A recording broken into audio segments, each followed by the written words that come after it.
is Asinine Radio. This is the weekly music podcast where every week we get into a different band, different artists, and we listen to all of their records. We give our biggest banger, stinker from each of them. And yeah, like I said, we rank them from worst to best.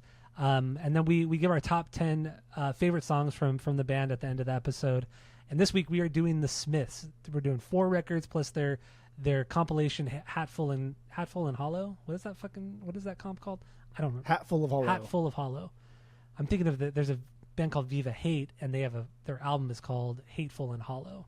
Very Morrissey thing. But anyway. I mean, obviously it's it's all Morrissey, the Viva Hate band, all that. Anyway. So we're doing the Smiths, 4 records, 1 comp. We're going to rank them. My name is Tyler. We're out there hundreds of miles away. It's Jeff. While you're listening, go to Spotify, Apple Podcasts. Give us 5 stars. If you're watching on YouTube, smash that subscribe button. That's all I have for the boring intro. We do normally start with the 6 Degrees with Tom DeLonge, where we connect the band of the week to Tom DeLonge, but I did not do that. Did not do my homework. Well, we don't need to because the easiest one is Morrissey worked with Jerry Finn. Literally, Jerry Finn worked on a record. Literally. Which I did not know of until today. And I did not listen to that Morrissey record. I did not either. So it was like from 2002, I think it was, 2003. I have no interest in it. Anyway, so let's get right into this. Jump into the rankings. This is going to be a short episode, I'm sure, because I don't have a lot of notes for this. This is not a band that I'm that into at all. Jeff has become a Smithsman, a Morrissey-man. So mostly a Morrissey-man. Let's get into number 5. No. Let's get into the 5th or the worst Smiths record comp. What do you got? Go. This is the only one I would not buy in the vinyls. Fucking guy. Sorry.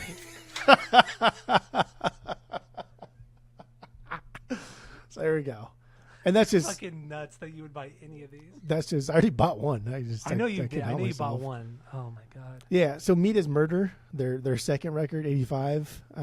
I think this is a pretty easy record to put on the bottom. Like after this, everything is for sure vinyl worthy. And after this, they grew as a band, as lyricists, as musicians, as everything. But I think the pacing and flow of this record is kind of like at times like Barbarism. It's a fucking rad song, and it's weird and cool, but at points it kind of drags a little bit.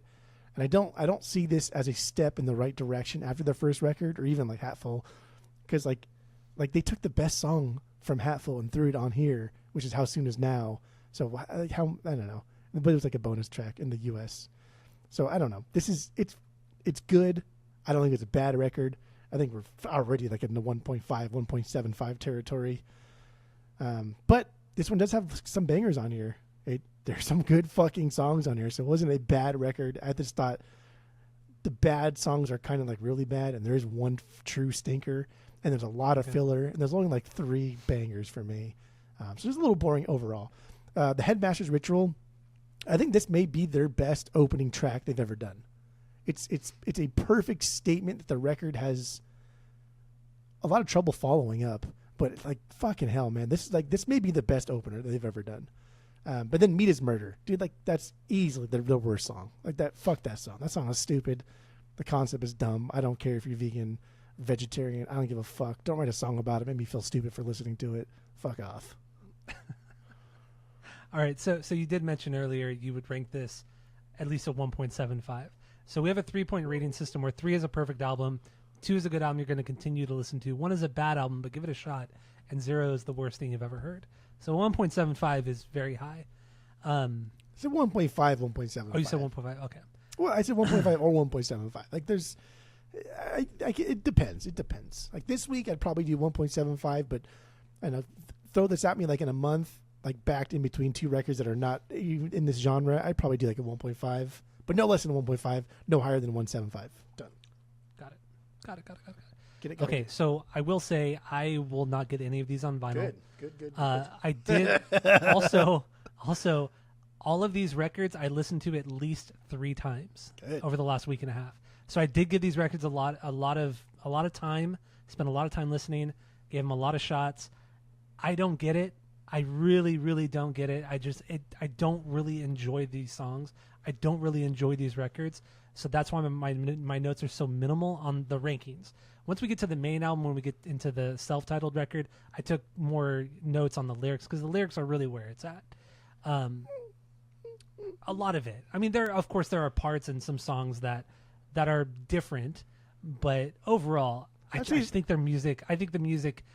Johnny Marr is a killer guitar player. He has some incredible tones, and there's some cool like Andy Rourke has some cool bass lines, all that kind of stuff. Morrissey is he's too obnoxious. The drummer, I don't even remember. The band's 40%. The band is 40% Morrissey, 30% Johnny Marr, and then 30% the other two guys. The other guys.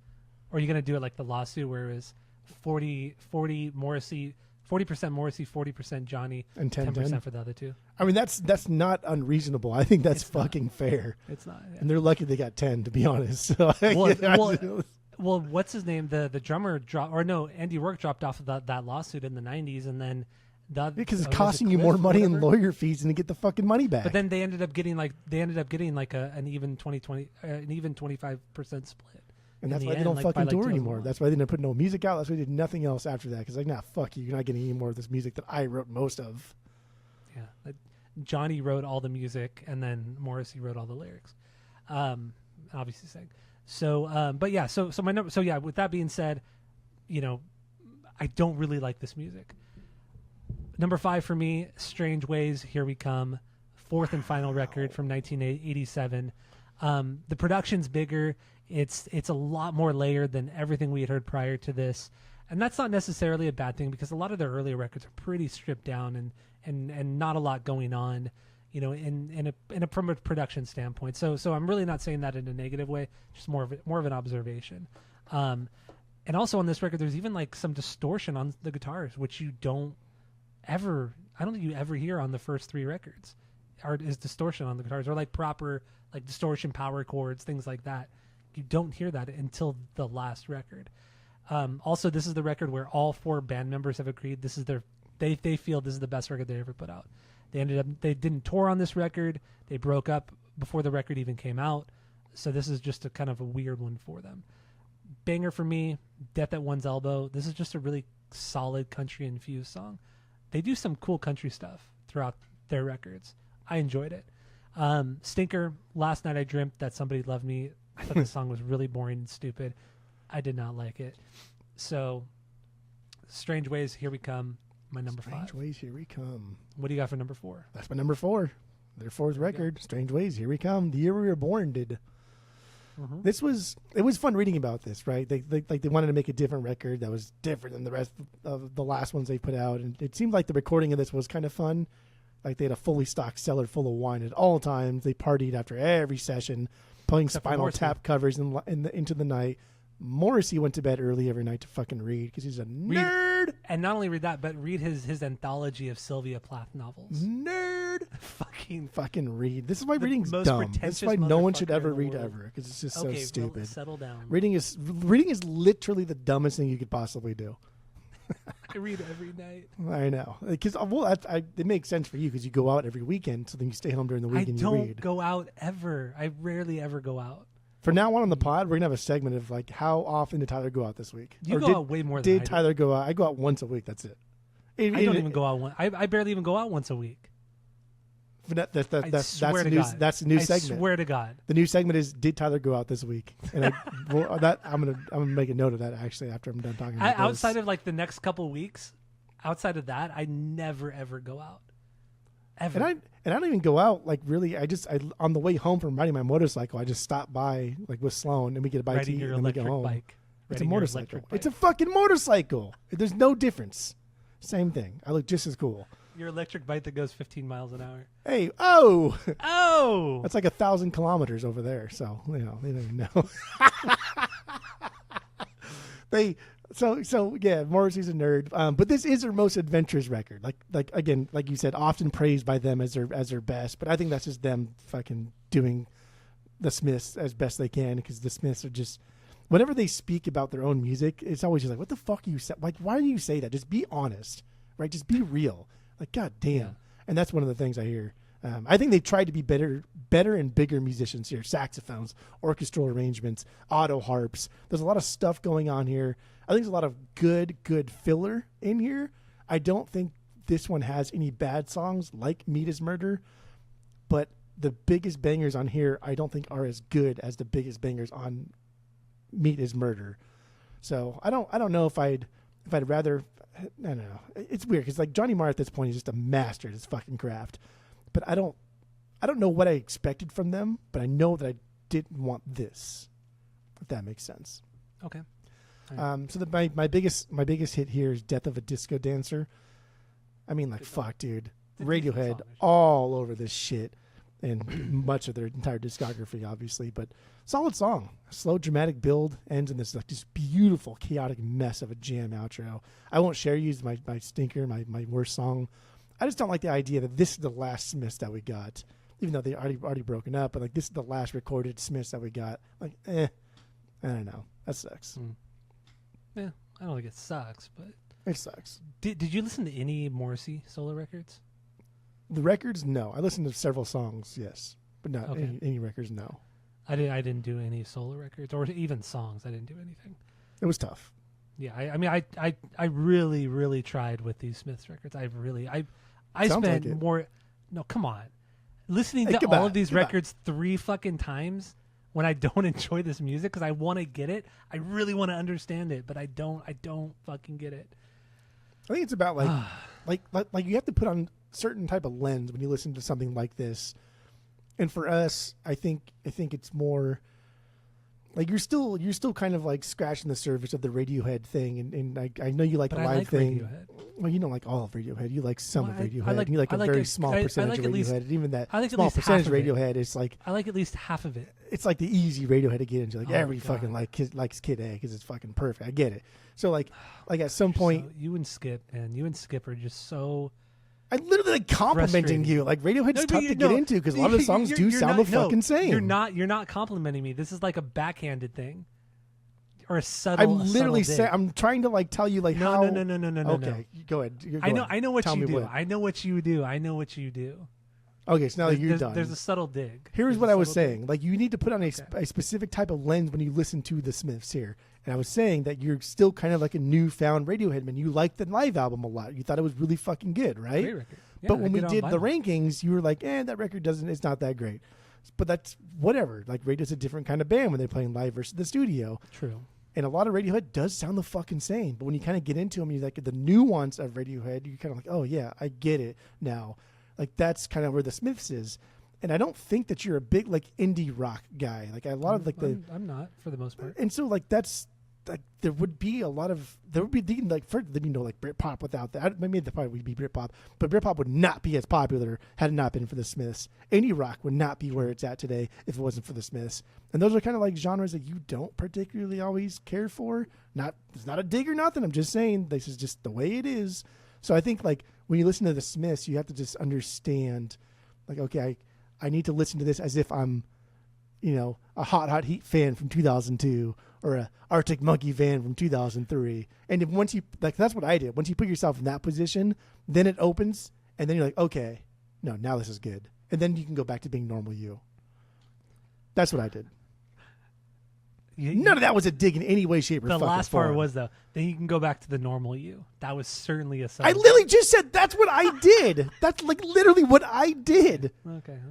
I said that's what I did. Okay, That okay. obviously it applies to you too. You're not like above anybody else. Get the fuck out of here. I'm not saying I'm above anybody. I else, literally but- said that's what I did.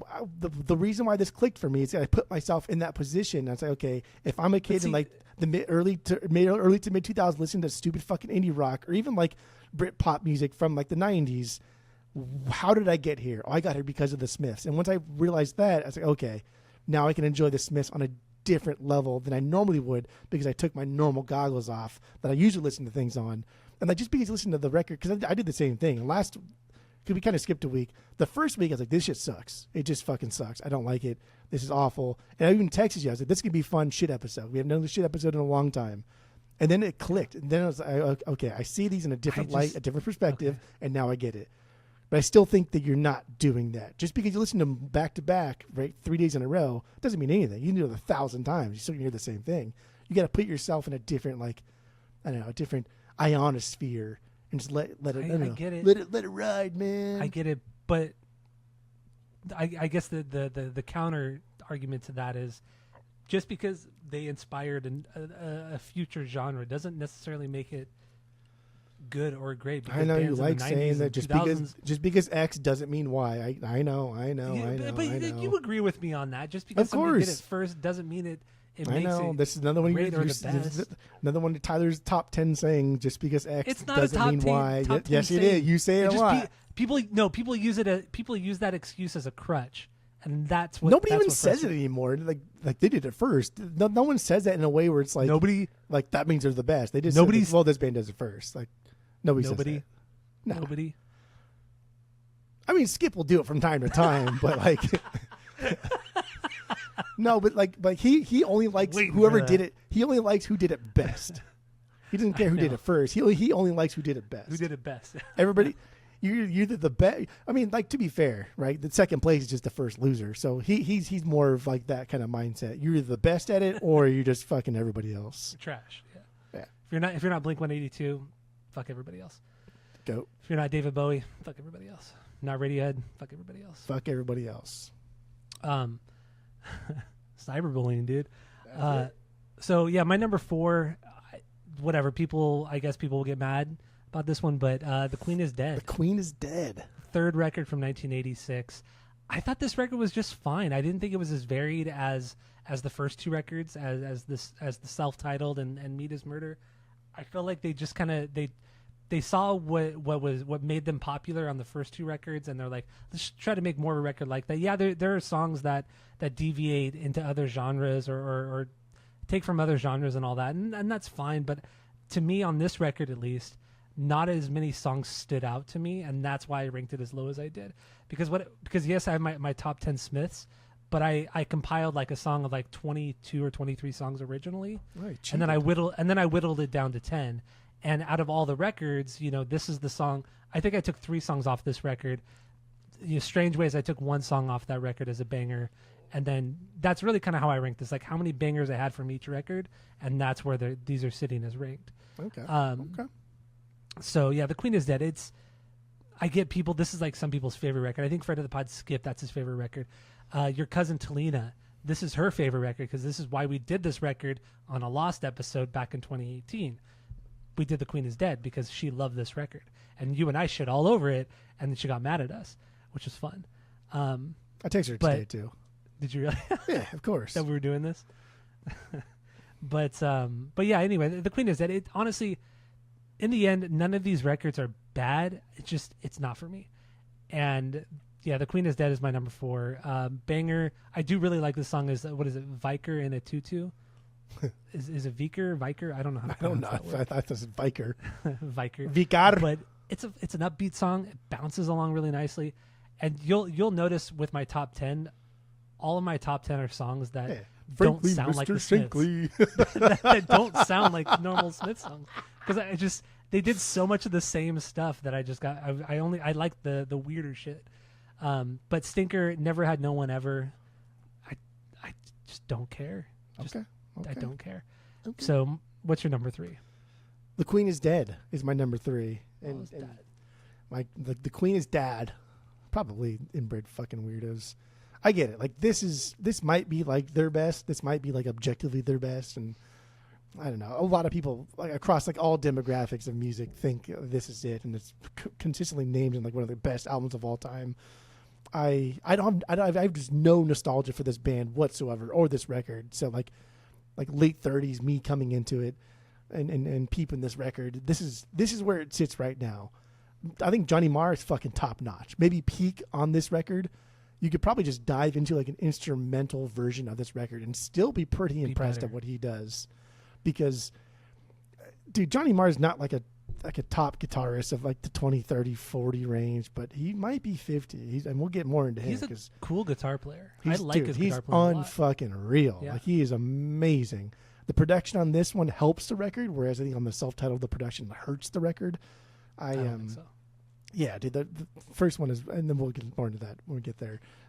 There's just so here are my knocks. Right, there's too much soft, airy whininess on this record. And those big songs, like those big fucking dramatic songs, the melodies just aren't quite there for me to hook into. And there's also not a lot of diversity compared to like each of the other songs, or like better Smiths records. I think the songs don't have a lot of diversity to them as far as melody wise. Lyrically, I think it's just par for the course, which is still good. I will buy this on the vinyls. It's not like if, ands, or buts.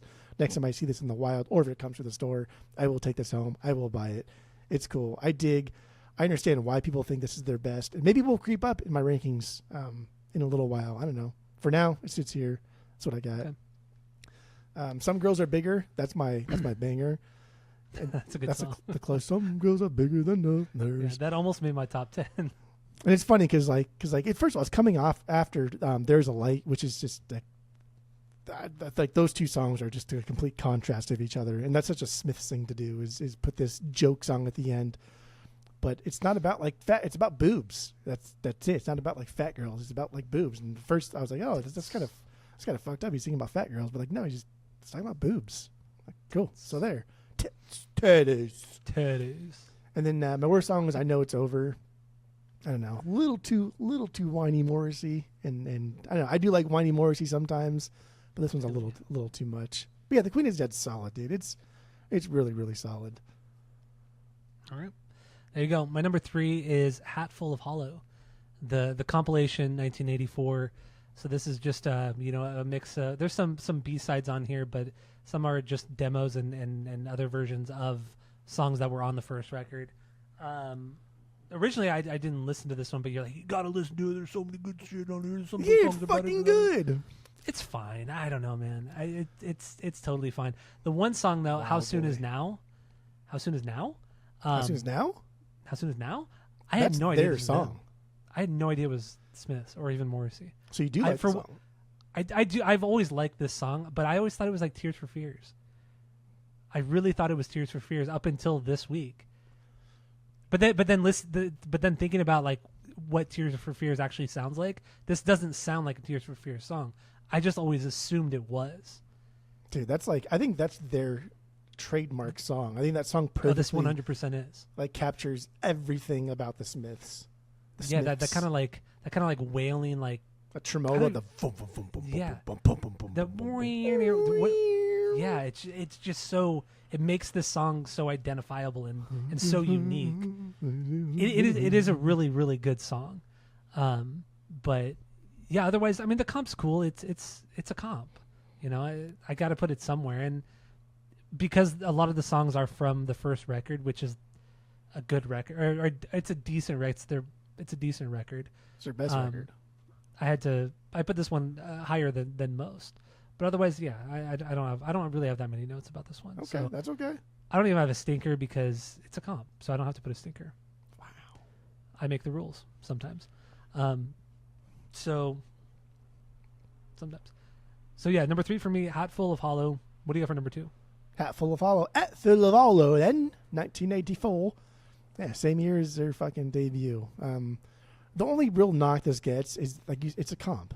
Like Peel Sessions, B-sides, et cetera, et cetera. Like by design, this record doesn't flow as it would like a normal record. That's the way comps fucking work, dude. But these songs are fucking goddamn good. Like I could have done a top 10 banger list just on this record. This is an instant vinyl buy. And when I was at Grace, had they had this, I would have picked this one up too. But they just didn't have it there. Right now, like their self-titled obviously is like my favorite one, but holy fucking shit, dude! Some of these songs, like especially in the Peel Sessions, there's Tate Sessions, Peel Sessions, and then the self-titled producer. But like all these songs have different feels to them, and so like my biggest banger is How Soon Is Now. I think that's fucking top tier Smith song. That's like that's top 3 for me for sure. I think that's their defining song. But Charming Man was my worst song, and it's just because I think it's the inferior version to the self-titled version. But fuck, man, I love the bass tone in this version so goddamn much. Hatful of Hollow, amazing record. Amazing. Comp. It's almost we shouldn't even be ranking this like Incesticide, right? You look at it and make you fucking rank louder than Bombs, too. Because that's got some fucking bangers on it. Okay. All right, so my number 2 is Meat is Murder. Finally. Second record from 85. I like this record. I think this is the production wise. No, not at all. Production wise, it's a step up from the first record certainly, but there's also more like a variance, or there's more of a stylistic change, more of a variance in styles of music on the record. It's a little bit more focused of a record than the first one, but it still has that kind of carefreeness of the first record as well. So it's a great transition record between the first one and not Queen of the Damned. The Queen is Dead. But no, it's cool. They dabble in a lot more rock and roll. Some country's thrown in here as well, which they didn't do on the first record, because the first record's just fucking wild. It's just kind of a wild record for them. Also, there's a lot of funk stuff on here. So my banger is What She Said. This is like an early Red Hot Chili Peppers song, like something from their first couple records, from the self-titled or Freaky Styley record, which is so fucking weird because you get this funk stuff with this like ethereal kind of thing in the back and it's just a lot of cool bass shit going on. I think Andy Rourke was a pretty solid bass player. He had some great shit throughout all of their records. And Meat is Murder, I felt bad for putting The Queen is Dead so low, but every time I listened to Meat is Murder, I enjoyed it more and more each listen, and I enjoyed the songs more. And I had, in the end, like I said, I had more bangers, or I playlisted more songs off this record than I did The Queen is Dead, and that's really why it's higher than The Queen is Dead. That's okay. Stinker, though, title track, Meat is Murder, stupid song. That's a stinker. Yeah, it's not a good song. That's a stinker. It's not a good song. So, yeah, Meat is Murder is my number 2. What do you got at number 1? The Smiths with an F. Same here. Self-titled Smiths. So, yeah, if you've never listened to the podcast before, we're going to take a deep dive into this record. This is the album of the week, The Smiths. Go listen to that record. Don't be a little whiner. We're telling you now, go listen to it if you want to hear us talk. If you want to learn more about this record and hear us talk about it. So that's all we have. Thank you all for listening. Dude. That's right. We have our top 10. We did our top 10. I always forget this segment. So yeah, top 10 songs from the Smiths. We're just going to run through our top 10s each, and then I don't know, go from there. So what do you got? Top 10. Yeah, mine. So my top 10 is very out of album heavy. So number 10, from Meat is Murder. That joke isn't funny anymore. Number 9, some girls are bigger than others, from The Queen is Dead. Number 8, the opener for Meat is Murder, Headmaster's Ritual. Said it wrong twice. Ritual. That's true, dude. Pretty Girls Make Graves. Number 7, Heaven Knows I'm Miserable Now, from Hatful of Hollow. Fucking absolute goddamn banger. Miserable Live from the Smiths. Is It Really So Strange from Louder Than Bombs. How Soon Is Now, I think, is that's their thesis of their entire band. And then You've Got Everything Now. And then my favorite Smiths with an F song is London from Louder Than Bombs. It's a B-side from I forgot what song it was. So many fucking B-sides and shit. And I even sent you the London song too, and you said nothing about it. I was like, this fucking piece of shit doesn't even like this song. Motherfucker. I don't think I listened. He didn't even fucking listen to it. I was like, dude. I was like, oh, bro, you should listen to the fucking compilations because they're so good. Check this one out. And you're like, the only thing I did listen to was Hatful of Hollow. I like Turtles. That's what you said. Turtles. That's what you said. That. Yeah, that's exactly what I said. Oh man! All right, so my top 10. Number 10 for me was a Russian Ruffians from Meat is Murder. Number 9, The Night is Open. I don't know the full name of it because they have a lot of the titles of their songs are really long, and I don't know them. So yeah, so number 9, The Night is Open My Eyes from Hatful of Hollow. Number 8 is Pretty Girls Make Graves. Pretty Girls Make Graves from the self-titled record. Number 7, Frankly Mr. Shankly from Queen is Dead.